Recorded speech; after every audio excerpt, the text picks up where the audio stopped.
The biggest distinguisher in the agentic era between a professional developer and an amateur developer is if they're using Codex and Claude Code and agents like this, or if they're using Hermes and OpenClaw and agents like that.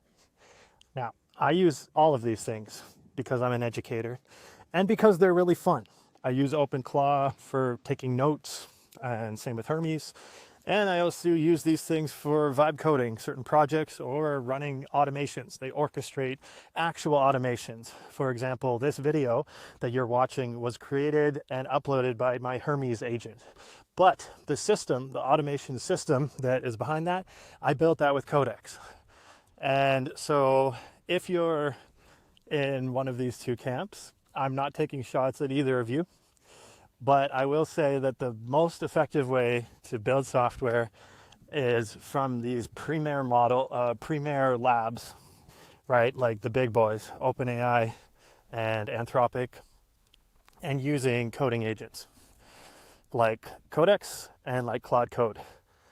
And these things have comparative features to things like Hermes and OpenClaw.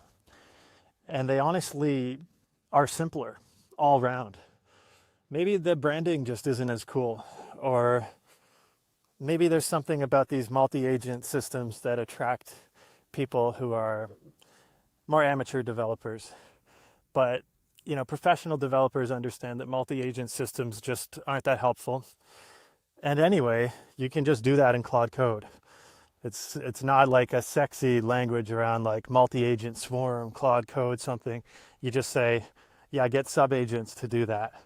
So if I had a big project, let's say I was working in a monorepo and I had like 3 different projects inside, I could say, okay, what's going on in here? Use sub-agents to explore the repositories.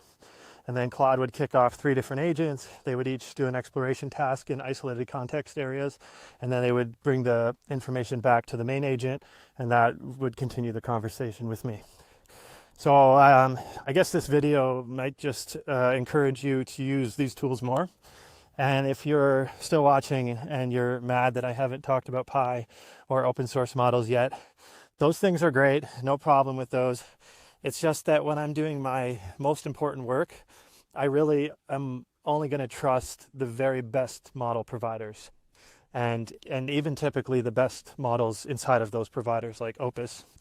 As for Fable, I don't know. I think that's an experiment we still need to figure out. Opus is the OG. And right now 5.6 Sol is the best Codex model that I'll be using for all of my work when it comes to my job as an AI engineer.